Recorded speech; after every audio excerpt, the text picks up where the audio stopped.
Sesungguhnya Fir'aun telah berbuat sewenang-wenang di muka bumi dan menjadikan penduduknya berpecah belah. Dia bertindak semena-mena, lalim, melampaui batas, lebih mementingkan kehidupan dunia dan berpaling dari ketaatan Rob yang Maha Tinggi. Fir'aun memecah menjadi banyak sekali golongan dan kelompok dan menindas sebagian di antara mereka. Fir'aun menindas Bani Israel yang berasal dari keturunan Nabi Yakub. Saat itu, mereka adalah penduduk bumi terbaik. Mereka berada di bawah kuasa Raja Tiran yang zalim, yang memperbudak dan mempekerjakan mereka untuk pekerjaan-pekerjaan hina. Ada banyak faktor yang melatar belakangi perbuatan raja tersebut. Selain karena kebencian, ada juga faktor ramalan yang beredar pada saat itu. Bani Israel mengalami siksaan dan penyiksaan yang tak terkira. Nabi Musa diutus oleh Allah Subhanahu wa Ta'ala untuk membebaskan Bani Israel dan telah berulang kali memperingatkan Fir'aun agar membebaskan kaumnya. Namun Fir'aun tetap bersikeras dan menolak. Suatu hari Allah Subhanahu wa Ta'ala memerintahkan Nabi Musa untuk kembali kepada Fir'aun dan menunjukkan mukjizat. Di sana Nabi Musa menunjukkan beberapa mukjizat, termasuk mengubah tongkatnya menjadi ular raksasa dan di tangannya mengeluarkan cahaya. Namun Fir'aun tetap ingkar, dan dari situlah awal mula kehancuran Fir'aun dan pengikutnya. Tentang bagaimana detail kisah lengkapnya serta kelanjutan nasib Fir'aun, dari mana awal mula keangkuhan Fir'aun sampai mengakui dirinya sebagai Tuhan, serta dari mana sumber kekayaan Fir'aun yang sampai penasihatnya saja Qorun bisa membangun istana megah, akan dibahas lengkap di sini. Namun sebelum saya melanjutkan kisahnya, dimohon kepada pemirsa untuk menonton video ini sampai selesai, supaya tidak ada kesalahpahaman dalam memahami isi cerita, serta mohon bantu channel ini semakin berkembang dengan cara subscribe dan berikan like serta komen positifnya. Semoga bantuan pemirsa sekalian menjadi amal jariah dan bernilai pahala di sisinya. Bismillahirrahmanirrahim. Fir'aun menguasai seluruh negeri. Seiring dengan makmurnya negeri Mesir, kekuasaan Fir'aun semakin hari semakin bertambah. Fir'aun berkuasa tanpa ada yang berani menentang, dan dia membuat keputusan sesuka hatinya. Bahkan dengan kesombongannya, dia sampai berani mengaku sebagai Tuhan. Gelar Fir'aun Raja Mesir kuno punya pengaruh besar yang diyakini sebagai seorang yang bertanggung jawab untuk melindungi dunia pada saat itu. Fir'aun bukanlah nama seseorang, melainkan sebutan dalam Al-Quran yang merujuk pada seorang Raja Mesir yang sombong, suka menindas, dan sering melampaui batas, yang hidup ketika Nabi Musa alaihi salam bayi sampai dirinya dibinasakan oleh Allah di Laut Merah. Fir'aun merupakan sebuah gelar bagi raja-raja Mesir yang muncul di era New Kingdom. Pendapat Syekh Abdurrahman As-Sadi mengatakan bahwa Fir'aun merupakan gelar yang diberikan kepada raja-raja Mesir, sebagaimana Raja Babil disebut Namrud, Raja Habasyah disebut An-Najasyi, Raja Yaman disebut Al-Qil, atau Raja Persia yang disebut Kisra, penguasa Roma yang dijuluki Kaisar. Sebutan Fir'aun dalam Al-Quran ini menjurus pada Raja Mesir yang hidup pada tahun 1527 sampai 1407 sebelum Masehi. Fir'aun dikhususkan untuk menyebut penguasa Mesir yang membangkang dan tidak beriman kepada Allah Subhanahu wa Ta'ala, sedangkan yang beriman kepadanya dikenal dengan nama Malik, yang saat itu hidup di zaman Nabi Yusuf alaihi salam. Sebagian ahli sejarah mengatakan bahwa penguasa Mesir pada masa Nabi Yusuf disebut Al-Malik atau Raja, tidak disebut Fir'aun, karena kedua penguasa ini berbeda asal daerahnya. Penguasa Mesir pada masa Nabi Yusuf berasal dari Mesir pesisir, sehingga mudah untuk menerima perubahan. Sedangkan Fir'aun pada masa Nabi Musa berasal dari pedalaman Mesir yang mempunyai watak dan karakter keras serta kolot, dan tidak mudah menerima orang-orang di luar kalangan mereka. Dari keterangan di atas dipahami kenapa penguasa Raja Mesir pada masa Nabi Yusuf percaya kepada Nabi Yusuf dan mengikuti agama Nabi Yusuf, yaitu Islam. kemudian diikuti oleh rakyatnya. Sebagian ahli sejarah menyamakan Fir'aun dengan Mas'ab ibnu Royan. Ada pula yang menyatakan bahwa Fir'aun anaknya Walid ibnu Mas'ab ibnu Royan dari salah satu kaum Ad. Para Fir'aun Mesir kuno memperoleh kekayaan dan membangun kerajaan mereka yang megah melalui berbagai sumber. Beberapa sumber utama kekayaan dan pembangunan kerajaan Fir'aun adalah sumber daya alam. Mesir kuno diberkati dengan sumber daya alam yang melimpah, termasuk emas, tembaga, dan batu mulia yang ditambang dari wilayah gurun dan lembah. Sungai Nil juga menyediakan tanah yang subur untuk pertanian yang menjadi dasar ekonomi Mesir kuno. Air yang sangat penting ini memungkinkan kota-kota tumbuh di tengah gurun.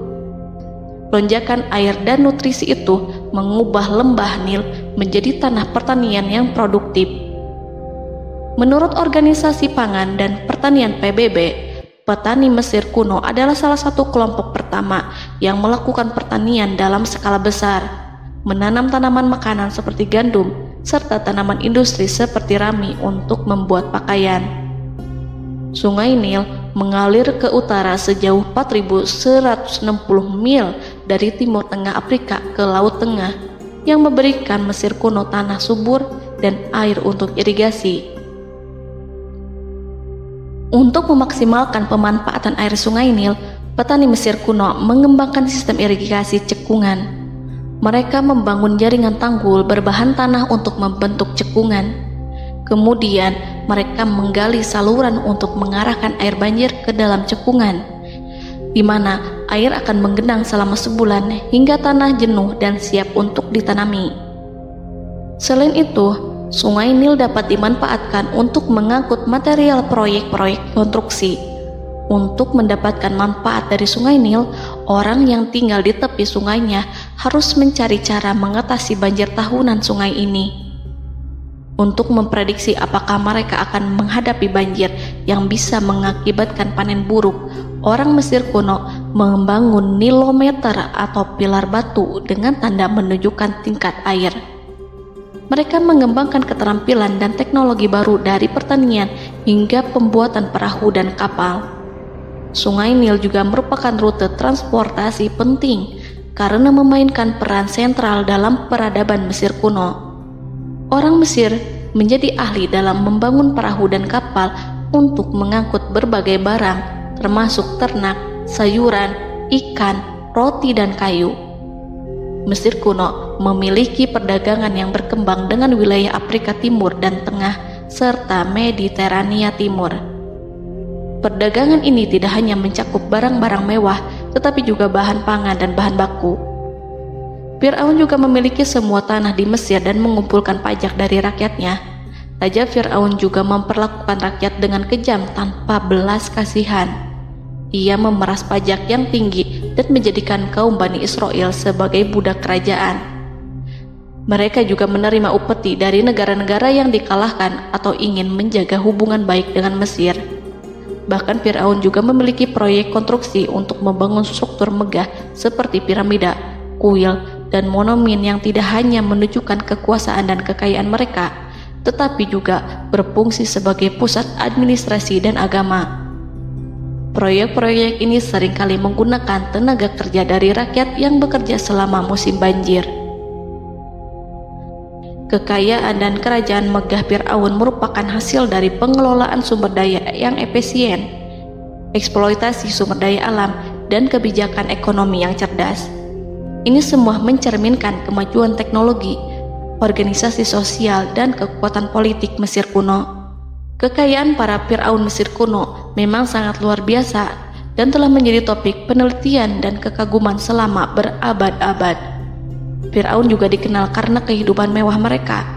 Sebagai penguasa Mesir kuno, Fir'aun hidup dengan kekayaan dan kemewahan yang hampir tak terbayangkan, yang mencerminkan kekuasaan dan status mereka. Mereka menghiasi diri mereka dengan aksesoris yang rumit dan gemerlap, serta mengenakan simbol otoritas dan kekuasaan tradisional. Dan Allah memberikan kepada Fir'aun berupa istidratuhul afiyah, yakni hidup sekian lama tanpa pernah merasakan sakit. Allah Subhanahu wa Ta'ala mengaruniai Fir'aun untuk bisa hidup selama 400 tahun tanpa sakit. Tentu hal tersebut sudah menjadi kehendak Allah Subhanahu wa Ta'ala, maka tidak ada satupun manusia yang bisa menghalangi, bahkan bagi seorang Fir'aun sekalipun yang terkenal dengan kezalimannya. Namun dengan karunia-Nya yang diberikan Allah tersebut bukannya menjadikan Fir'aun sebagai manusia yang bersyukur, tetapi malah membangkitkan kesombongan dan kesesataannya. Dan puncak kesombongan Fir'aun juga dicatat Al-Quran sebagai penguasa tangan besi dan manusia yang pernah mengaku Tuhan. Aku adalah Tuhan kalian yang maha tinggi. Quran Surat An-Najiat ayat 24. Fir'aun hidup selama 446 tahun. Selama hidupnya, Fir'aun memiliki tubuh yang sehat dan bugar tanpa pernah mengalami sakit, meski hanya berupa pusing atau flu sekalipun. Fir'aun bahkan tidak pernah merasakan kelelahan. Fir'aun tidak pernah merasakan perihnya lapar, kerongkongannya tidak pernah tersentuh panasnya dahaga. Seandainya dalam semalam saja Fir'aun dilanda sakit berupa pusing atau demam, maka ia akan sibuk untuk mengurus dirinya sendiri dan tidak berpikiran untuk mengaku bahwa ia adalah Tuhan. Hal ini pun dijelaskan dalam kitab Ihya Ulumuddin Al-Qut Al-Qulub oleh Imam Al-Ghazali. Sesungguhnya yang menyebabkan Fir'aun sampai berani mengatakan, "Aku adalah Tuhan kalian yang maha tinggi," hal ini disebabkan karena ia mengalami masa sehat dalam hidupnya yang begitu lama. Kekejaman Raja Fir'aun diikuti dengan kesombongannya. Ia enggan bersyukur atas kemakmuran yang dianugerahkan Allah Subhanahu wa Ta'ala. Ia justru menjadikan negeri Mesir penuh dengan kemusyrikan. Sungguh, dia Fir'aun termasuk orang-orang yang berbuat kerusakan, dan kami hendak memberi karunia kepada orang-orang tertindas di bumi, dan hendak menjadikan mereka pemimpin dan menjadikan mereka orang-orang yang mewarisi bumi. Dan kami teguhkan kedudukan mereka di bumi, dan kami perlihatkan kepada Fir'aun dan Haman bersama bala tentaranya apa yang selalu mereka takutkan dari mereka. Surat Al-Qasas ayat 1-6.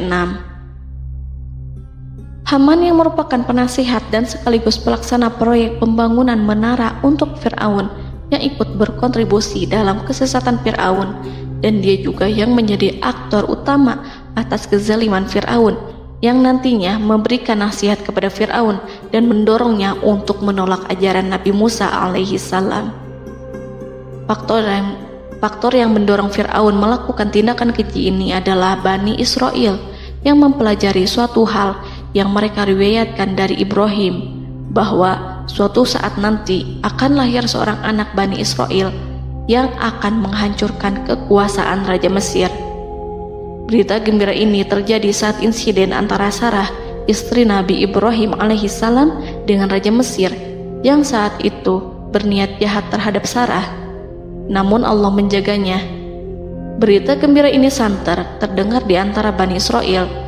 Kaum Kipti juga membicarakan berita ini, hingga sampailah juga ke telinga Fir'aun. Sebagian amir dan orang-orang dekat Fir'aun menyampaikan hal itu kepadanya saat tengah berbincang pada malam hari. Waktu itu Fir'aun langsung menginstruksikan untuk membunuh seluruh anak laki-laki Bani Israel untuk mengantisipasi kelahiran anak yang dimaksud. Tapi apa boleh buat, kewaspadaan sama sekali tidak bisa menghindari takdir. Suatu ketika Fir'aun bermimpi seakan-akan api datang dari arah Baitul Maqdis lalu membakar semua rumah Mesir dan seluruh kaum Kipti. Namun, api tersebut tidak membahayakan Bani Israel. Saat bangun, Fir'aun merasa takut oleh mimpi itu. Ia kemudian mengumpulkan seluruh paranormal dan tukang sihir. Fir'aun bertanya kepada mereka terkait mimpi itu. Mereka berkata, akan lahir seorang bayi laki-laki dari kalangan Bani Israel yang akan menghancurkan penduduk Mesir. Sebab itulah Fir'aun memerintahkan untuk membunuh anak laki-laki dan membiarkan hidup anak perempuan. Fir'aun sangat mewaspadai agar Musa tidak lahir, hingga menunjuk sejumlah laki-laki dan dukun beranak berpatroli memeriksa para wanita hamil dan mendata waktu kelahiran mereka. Jika ada yang melahirkan anak laki-laki, si bayi langsung disembelih oleh para algojo seketika itu juga. Allah berfirman, kami mengilhamkan kepada ibu Musa, susuilah dia Musa, jika engkau khawatir atas keselamatannya, hanyutkanlah dia ke sungai Nil dalam sebuah peti yang mengapung. Janganlah engkau takut dan janganlah pula bersedih. Sesungguhnya kami pastikan mengembalikan kepadamu dan menjadikan sebagai salah seorang rasul. Surat Al-Qasas ayat 7. Pada saat itu, ibu Musa yang bernama Ayarika, ada juga yang menyebut Ayah Zakat, merasakan kesedihan yang amat dalam dan sudah mengantisipasi sejak pertama kali mengandung Musa. Kehamilannya ini memang tidak terlihat. Harun lahir pada tahun ketika hukuman mati bagi lelaki tidak berlaku, sementara Musa lahir pada tahun di mana bayi laki-laki harus dibunuh. Saat melahirkan, ibunya mendapat ilham agar Musa kecil diletakkan di dalam peti yang diikat dengan tali. Rumahnya tepat di hulu sungai Nil. Ia menyusui Musa, kemudian ketika khawatir pada seseorang, ia meletakkan Musa di peti itu, lalu dilepaskannya ke lautan, sementara talinya tetap dipegang. Setelah semua orang pergi, ia tarik kembali peti itu. Namun suatu hari, ibu Musa melepaskan peti itu, tetapi dia lupa tidak mengikatnya dengan tali, sehingga peti berisi Musa kecil itu hanyut bersama aliran sungai Nil hingga melintas tepat di depan istana Fir'aun. Selir-selir Fir'aun itu memungut peti dalam kondisi tertutup rapat. Mereka tidak berani membukanya. Peti itu kemudian diletakkan di depan istri Fir'aun, Asiyah binti Muzahim. Ada pendapat yang mengatakan bahwa Asiyah berasal dari Bani Israel dari keturunan Musa. Saat membuka penutup peti dan menyingkap tirai penutupnya, Asiyah melihat wajah Musa kecil memancarkan sinar-sinar nubuah kemuliaan. Begitu melihatnya, Asiyah langsung jatuh hati dan sangat mencintainya. Saat Fir'aun tiba, ia berseru, "Apa ini?" Kemudian ia memerintahkan untuk menyembelihnya, tetapi sang istri meminta agar bayi tersebut diberikan kepadanya. Sang istri berkata, "Dia adalah penyejuk mata hati bagiku dan bagimu." Fir'aun menimpali, "Iya, bagimu, tapi bagiku tidak. Aku tidak memerlukan bayi itu." Petaka memang selaras dengan tutur kata. Kata-kata istri Fir'aun, mudah-mudahan dia bermanfaat kepada kita. Allah memberikan manfaat yang ia harapkan. Di dunia, Allah memberikan hidayah padanya melalui sosok Musa, dan di akhirat, Allah menempatkan dia di surganya karena Musa. Atau kita ambil dia menjadi anak. Keduanya pun mengadopsi Musa karena mereka berdua tidak punya anak. Perkataan Asiyah ini diabadikan dalam Al-Quran surat Al-Qasas ayat 9. Dan berkatalah istri Fir'aun, "Ia adalah penyejuk mata hati bagiku dan bagimu. Janganlah kamu membunuhnya. Mudah-mudahan ia bermanfaat kepada kita, atau kita ambil ia menjadi anak, sedangkan mereka tidak menyadari." Dalam ayat ini Allah Subhanahu wa Ta'ala berfirman yang artinya, sedangkan mereka tidak menyadarinya. Ibnu Katsir menjelaskan maksud dari ayat ini, mereka tidak mengetahui apa yang dikehendaki Allah, bahwa di tangan anak itulah terjadinya kehancuran masa depan Fir'aun dan bala tentaranya. Mereka tidak mengetahui hukuman besar Allah yang dikehendaki terhadap Fir'aun dan pasukannya. Mereka tidak tahu bahwa Allah menakdirkan mereka untuk memungutnya. Saat Musa tinggal di kediaman Fir'aun, pihak keluarga ingin menyusuinya. Namun Musa tidak mau menerima susu wanita manapun. Ia juga tidak mau makan, hingga mereka dibuat bingung karenanya. Mereka berusaha sebisanya untuk memberi Musa makan, namun Musa tidak mau. Seperti yang Allah sampaikan dalam surat Al-Qasas ayat 12. Dan kami cegah dia Musa menyusu kepada perempuan-perempuan yang menyusuinya sebelum itu. Mereka kemudian mengirim Musa bersama para dukun beranak dan sejumlah wanita ke pasar. Mungkin Musa mau menyusu pada seorang wanita di sana. Saat semua orang berdiri di hadapan Musa, saudari Musa melihatnya. Ia tak memperlihatkan sikap seakan-akan mengenal bayi yang sebenarnya adalah adiknya. Mereka kemudian pergi bersama saudari Musa itu ke kediaman Musa. Musa kecil kemudian digendong ibunya untuk menyusui bayi itu. Bayi yang tidak lain adalah anaknya sendiri, langsung menyusu dengan lahap. Melihat hal itu, mereka merasa sangat puas dan gembira. Mereka pun melaporkan peristiwa yang sangat menggembirakan itu kepada Asia. Asia meminta agar perempuan yang tidak lain adalah ibunya Musa itu untuk menetap bersamanya dan memohon kebaikan serta kesediaannya. Namun, perempuan itu menolaknya seraya berkata, "Sesungguhnya aku mempunyai suami dan anak-anak yang tidak bisa aku tinggalkan. Akan tetapi, aku siap melakukan jika bayi itu dibawa kepadaku ke rumahku." Akhirnya Asia mengutus ajudan kerajaan untuk menyerahkan bayi itu kepada ibunya Musa untuk disusui secara rutin. Asia kemudian memberikan berbagai macam fasilitas kepada ibu Musa, berupa biaya nafkah sehari-hari, pakaian-pakaian bagus, dan beberapa hadiah istimewa yang lainnya sebagai kompensasi upah menyusui bayi itu.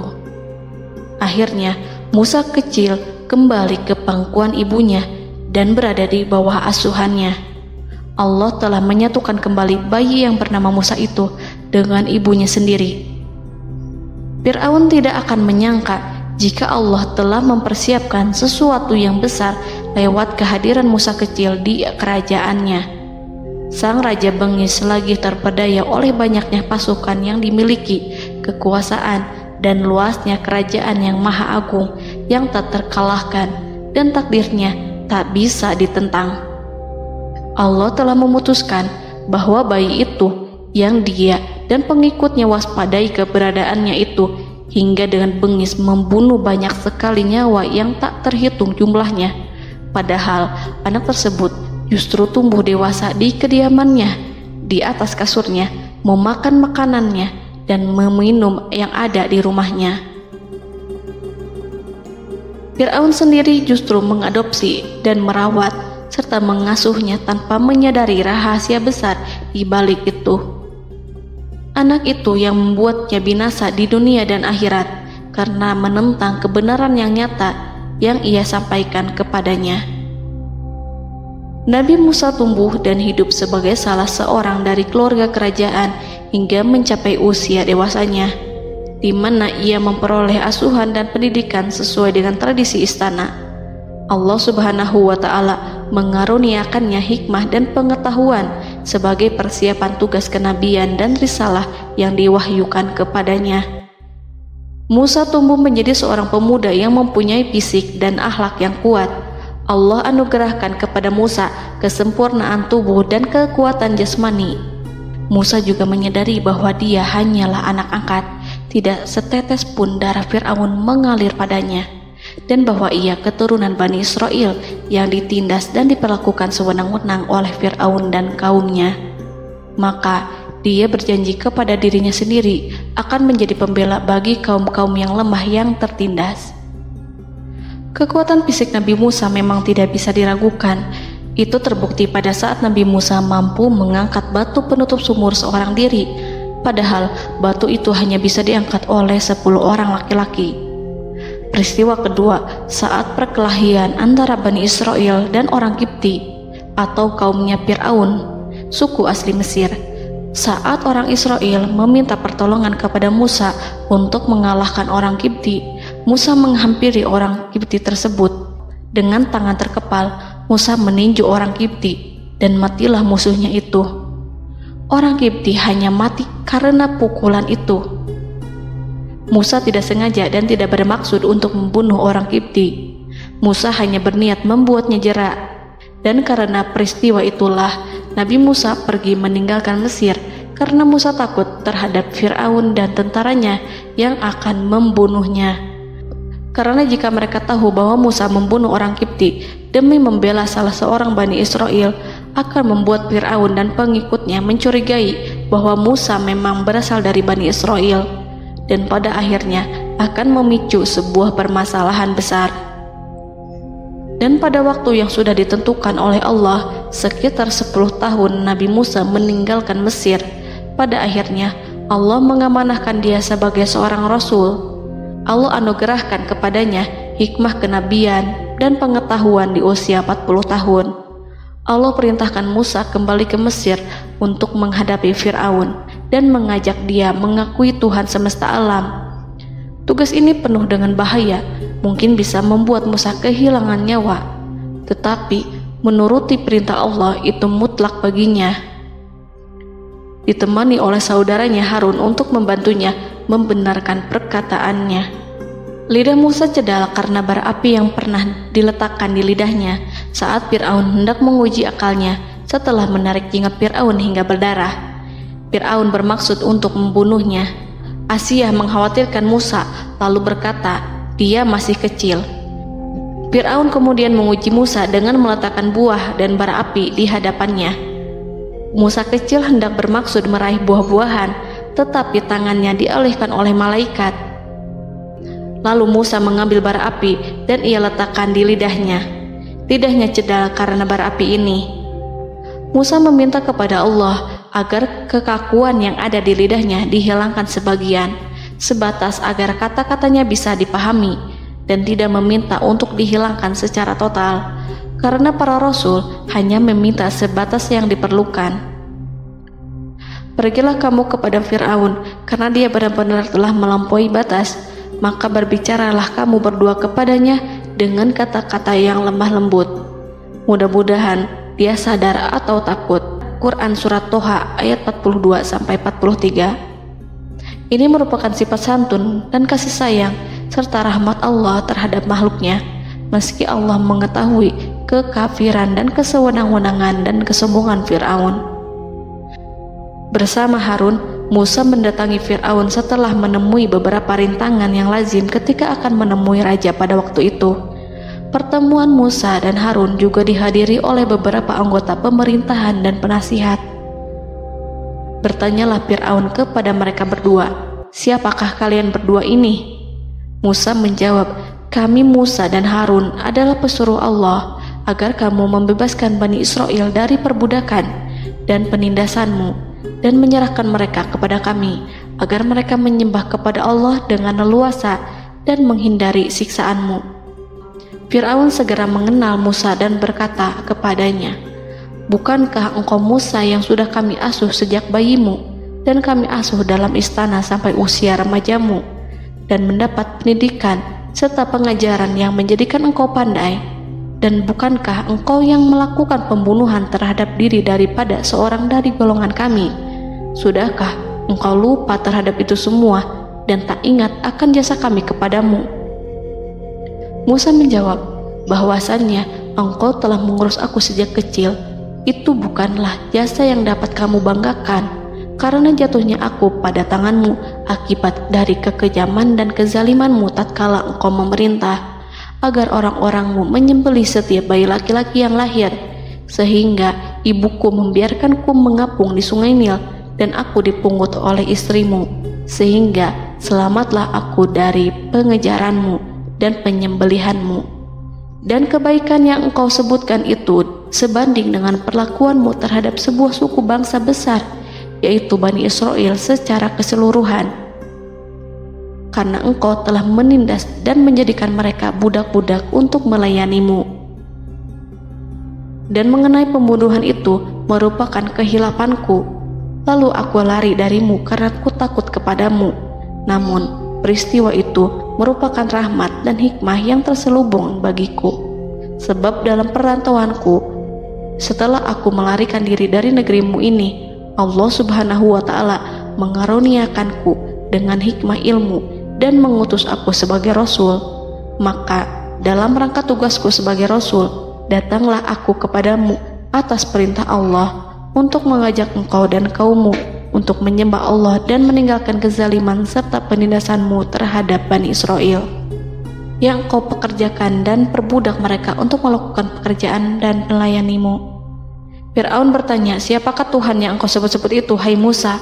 Adakah Tuhan di atas bumi ini selain aku yang patut disembah dan dipuja? Musa menjawab, ya, yaitu Tuhanmu dan Tuhan nenek moyangmu, serta Tuhan alam semesta. Fir'aun bertanya, siapakah Tuhan alam semesta itu? Musa menjawab, ialah Tuhan langit dan bumi, dan segala yang ada di langit dan di bumi. Berkatalah Fir'aun kepada para penasehatnya dan para pembesarnya, sesungguhnya Rasul yang diutus kepada kamu ini adalah seorang yang gila. Kemudian ia balik bertanya kepada Harun dan Musa, siapakah Tuhan kamu berdua? Akulah Tuhanmu yang paling tinggi. Surat An-Najiat ayat 23-24. Dan Fir'aun berkata, wahai para pembesar kaumku, aku tidak mengetahui ada Tuhan bagimu selain aku. Quran Surat Al-Qasas ayat 38. Fir'aun menentang, padahal ia tahu bahwa ia adalah hamba yang diatur, dan Allah lah yang menciptakan dan memberi bentuk rupa. Dan mereka mengingkarinya karena kezaliman dan kesombongannya, padahal hati mereka meyakini kebenarannya. Maka perhatikanlah bagaimana kesudahan orang-orang yang berbuat kerusakan. Quran Surat An-Naml ayat 14. Fir'aun beralih memakai kekuasaan dan wibawa yang ia miliki. Fir'aun berkata, jika engkau menyembah Tuhan selain aku akan memasukkanmu ke dalam penjara. Musa berkata, apakah engkau akan melakukan itu sekalipun aku tunjukkan kepadamu suatu bukti yang nyata? Fir'aun menjawab, tunjukkanlah sesuatu yang nyata itu. Maka Musa melemparkan tongkatnya. Tiba-tiba tongkat itu menjadi ular besar, dan Musa mengeluarkan tangan dari dalam bajunya. Tiba-tiba tangan itu menjadi putih bercahaya. Saking ketakutannya hingga membuat Fir'aun terkena diare. Dalam sehari lebih dari 40 kali buang air. Namun Fir'aun sebagai raja yang mengaku Tuhan tentu tidak akan begitu saja menyerah kepada Musa, walaupun telah diperlihatkan 2 mukjizat. Bahkan Fir'aun berkata kepada kaumnya yang dikhawatirkan terpengaruh oleh mukjizat Musa, bahwa apa yang dilakukan Musa merupakan sihir, dan Musa Harun adalah ahli sihir yang datang dengan maksud menguasai Mesir. Salah satu penasehatnya, yaitu Haman, mengusulkan agar mengumpulkan semua ahli sihir dari berbagai penjuru kerajaan untuk bertanding mematahkan sihir Musa, yang tanpa pikir panjang Fir'aun setujui. Fir'aun pun berkata kepada Musa, apa yang kau bawa ini adalah sihir. Kami akan melawanmu dengan sihir yang sama. Fir'aun pun kemudian meminta Musa untuk bertemu pada waktu dan tempat yang disepakati, dan langsung disetujui Nabi Musa tanpa ragu sedikit pun. Inilah salah satu tujuan terbesar Musa untuk memperlihatkan ayat-ayat hujah dan bukti-bukti nyata Allah di hadapan halayak ramai. Dengan berbekal pertolongan Allah, Musa yakin akan menang melawan para ahli sihir itu. Maka pada waktu yang sudah ditetapkan, yakni pada permulaan hari, saat cahaya matahari mulai terik menyengat, sehingga kebenaran akan terlihat terlebih jelas dan nyata, orang-orang berbondong-bondong menuju tempat yang sudah ditentukan untuk melihat pertandingan sihir yang sudah dihadiri ribuan tukang sihir. Menurut Muhammad bin Ka'ab, mereka berjumlah 80.000 ahli sihir. Mereka sudah dijanjikan hadiah dan uang yang besar jika berhasil mengalahkan Musa. Para penyihir istana berkata, wahai Musa, apakah engkau yang mau lebih dahulu ataukah kami? Musa menjawab, silahkan kalian lebih dahulu. Maka ketika tali-tali dan tongkat-tongkat ahli sihir dilemparkan, tiba-tiba berubah menjadi seakan-akan ia merayap cepat karena sihir mereka. Ada rasa takut yang menyelimuti hati Musa, takut jika orang-orang terkena fitnah sihir dan tipu daya mereka. Namun Allah langsung menguatkan Musa dan berkata, yang diabadikan dalam Quran Surat Toha ayat 65-69. Janganlah engkau takut, sungguh engkaulah yang unggul, dan lemparkanlah apa yang ada di tangan kananmu, niscaya ia akan membuat. Apa yang mereka buat itu hanyalah tipu daya tukang sihir belaka, dan tidak akan menang tukang sihir itu dari manapun ia datang. Saat Musa melemparkan tongkat, tongkat itu berubah menjadi ular besar yang memiliki kaki, berleher besar, dan bentuk yang menakutkan, hingga semua orang lari dan menjauh. Ular itu kemudian menelan tali-tali para tukang sihir dengan satu persatu dengan gerakan super cepat. Semua orang melihatnya dengan penuh keheranan, sementara para tukang sihir mereka tercengang dan bingung kala melihatnya. Mereka melihat sesuatu yang sama sekali tidak pernah terlintas di benaknya dan juga berada di luar bidang yang mereka kuasai. Saat itulah mereka tahu pasti bahwa yang mereka lihat itu bukanlah sihir, sulap, khayalan ilusi ataupun kebohongan semata, tetapi sebuah kebenaran yang hanya bisa dilakukan oleh Yang Maha Benar, yang mengutus mukjizat tersebut dengan benar. Allah menyingkap tabir kelalaian dari hati mereka, menyinarinya dengan petunjuk yang Ia ciptakan dan menyingkirkan gumpalan keras di hatinya. Mereka segera bertaubat dan tunduk sujud kepadanya. Dengan lantang mereka mengatakan kepada semua yang hadir tanpa memperdulikan hukuman ataupun siksaan apapun, "Kami beriman kepada Rob seluruh alam, yaitu Tuhannya Musa dan Harun." Fir'aun yang congkak dan sombong tentu sangat marah dengan apa yang disaksikannya itu. Ketika melihat ahli-ahli sihirnya begitu cepat menyerah dan mengakui kekalahan kepada Musa, bahkan menyatakan beriman kepada Tuhan Musa dan Harun. Tindakan itu dianggapnya sebagai pelanggaran terhadap kekuasaannya dan penentangan terhadap ketuhanannya dan merupakan tamparan bagi kewibawaannya.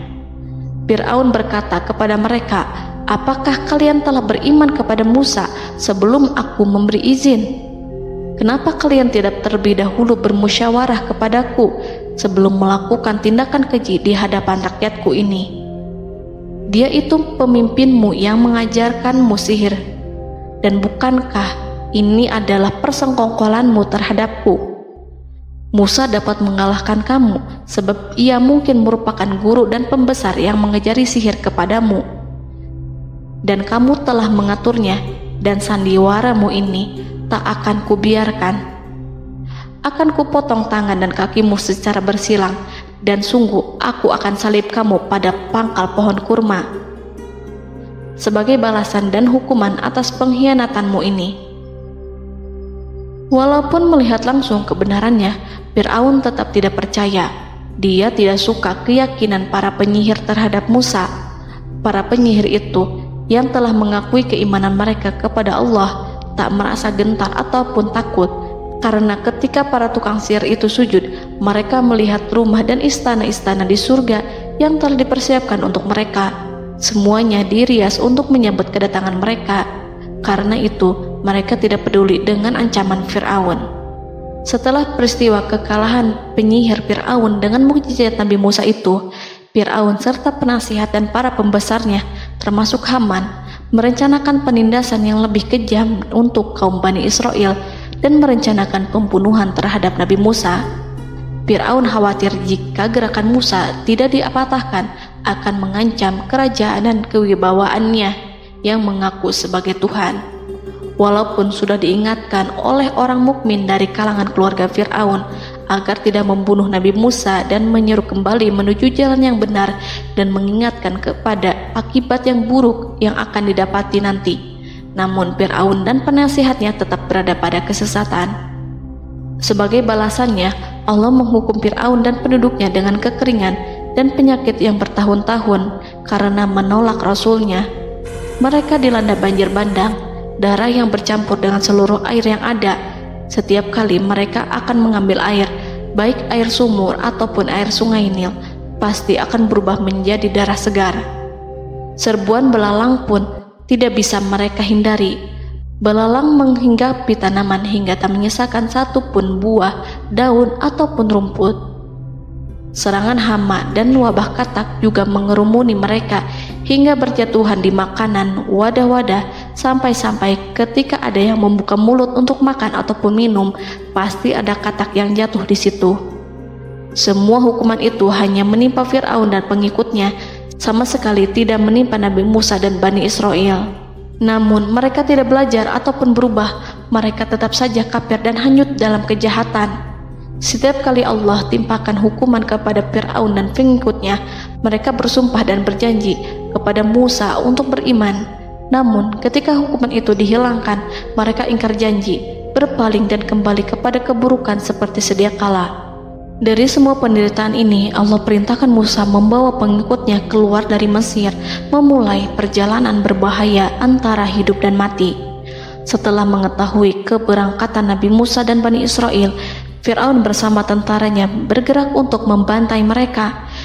Dengan pasukan besar yang berjumlah lebih dari 1.600.000 personil, ditambah 100.000 ekor kuda berwarna hitam legam, Fir'aun berhasil mengejar rombongan Nabi Musa yang saat itu berjumlah 600.000 prajurit di pantai Laut Merah saat matahari terbit. Pasukan Fir'aun mengepung mereka dari semua arah. Di belakang mereka ada tentara Fir'aun yang kejam, sementara di hadapan mereka Laut Merah yang membentang luas. Kala situasi kian genting dan Fir'aun beserta seluruh pasukannya mendekat dengan kesungguhan hati, diperkuat dan persenjataan, juga dengan amarah dan kedengkian, penglihatan tidak menetap mengarah ke suatu tujuan, dan hati naik menyesak sampai ke tenggorokan. Saat itulah Yang Maha Penyantun lagi kuasa, Rob Arsy yang mulia, mewahyukan kepada Musa, "Pukullah laut itu dengan tongkatmu."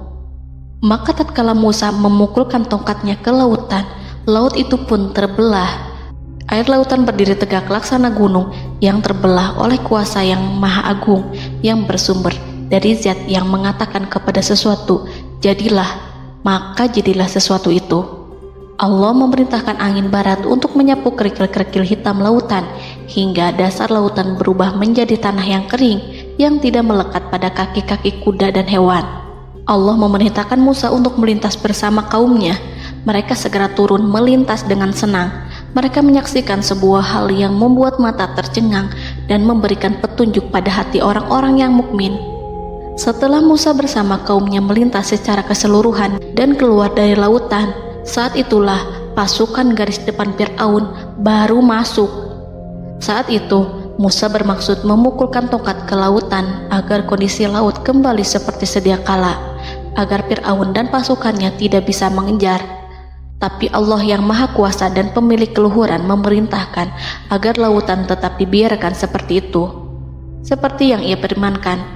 Saat Musa membiarkan lautan dalam kondisi terbelah dan Fir'aun tiba di tepi pantai, ia melihat sesuatu yang dahsyat. Kondisi ini membuatnya tercengang, dan ia tahu betul bahwa apa yang dilihatnya adalah pekerjaan Rob Arsy yang mulia, seperti halnya mukjizat lain yang pernah ia lihat sebelumnya. Fir'aun berhenti dan tidak maju. Ia menyesal karena mengejar Bani Israel dalam situasi seperti ini, di saat penyesalan tiada lagi membawa guna. Namun Fir'aun memperlihatkan sikap tangguh dan kuat di hadapan para pasukannya dan memperlakukan mereka layaknya musuh. Jiwa kafir dan watak Fir'aun mendorong dirinya mengatakan kepada kaum yang ia perdaya hingga patuh dan mengikuti kebatilannya, "Lihatlah bagaimana lautan ini terbelah agar aku bisa mengejar budak-budakku yang melarikan diri dari kekuasaanku, menyimpang dari ketaatanku, dan meninggalkan negeriku." Fir'aun bersembunyi di barisan belakang dengan harapan ia bisa selamat, tapi mustahil ia bisa selamat. Fir'aun terlihat maju mundur. Dan pada kesempatan itu, Jibril menampakkan diri dalam wujud seorang penunggang kuda perawan, lalu melintas di hadapan kuda jantan yang ditunggangi oleh Fir'aun. Kuda yang ditunggangi Fir'aun meringik menghampiri kuda yang ditunggangi Jibril. Fir'aun kemudian masuk ke dalam lautan hingga mendahului kuda dengan tangkas dan cepat. Fir'aun tidak menghindari mara bahaya dari dirinya ataupun mendatangkan manfaat. Mereka segera menyusul hingga semuanya berada di lautan. Setelah bagian depan hendak mencapai tepi, Allah memerintahkan Musa melalui wahyu untuk memukul lautan dengan tongkat. Musa memukul lautan dengan tongkat. Lautan kembali menyatu seperti sedia kala dan menenggelamkan mereka semua. Tak seorang pun yang selamat. Allah menggambarkan tentang bagaimana Fir'aun didengkot orang-orang kafir Kipti tenggelam. Gelombang besar sesekali turun dan sesekali naik membawa Fir'aun. Bani Israel melihatnya dan juga pasukannya, seperti apa siksa dan petaka besar yang Allah timpakan kepadanya dan juga pasukannya, agar Bani Israel senang dan lega.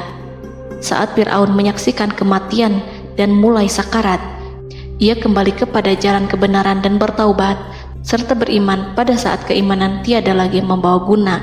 Seperti yang Allah sampaikan dalam ayat yang lain, sesungguhnya orang-orang yang dipastikan mendapat ketetapan Rabb-Mu tidaklah akan beriman meskipun mereka mendapat tanda-tanda kebesaran Allah hingga mereka menyaksikan azab yang pedih. Quran Surat Yunus ayat 96-97. Seperti itulah Musa mendoakan keburukan pada Fir'aun dan golongannya agar harta benda mereka dibinasakan, hati mereka diikat sehingga mereka tidak akan beriman hingga melihat siksaan yang pedih, yaitu ketika keimanan tidak ada lagi membawa guna bagi mereka, sekaligus sebagai penyesalan bagi mereka. Allah berfirman kepada Musa dan Harun saat keduanya mengucapkan doa tersebut, sungguh telah diperkenankan permohonan kamu berdua. Quran Surat Yunus ayat 89.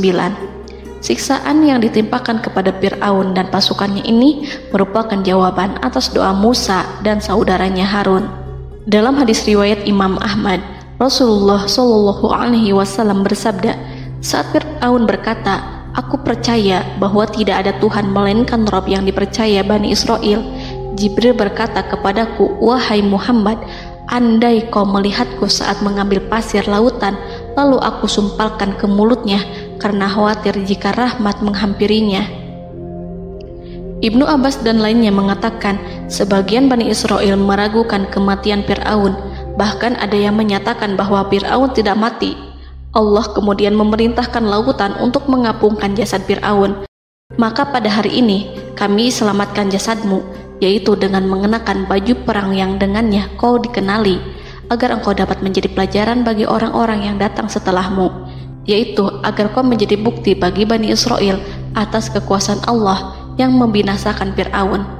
Karena itu, sebagian salaf membaca, kemungkinan yang dimaksud adalah kami menyelamatkan jasadmu beserta baju perangmu agar kau menjadi pelajaran bagi orang-orang setelahmu dari kalangan Bani Israel, dan mereka tahu bahwa kau telah binasa. Wallahu a'lam.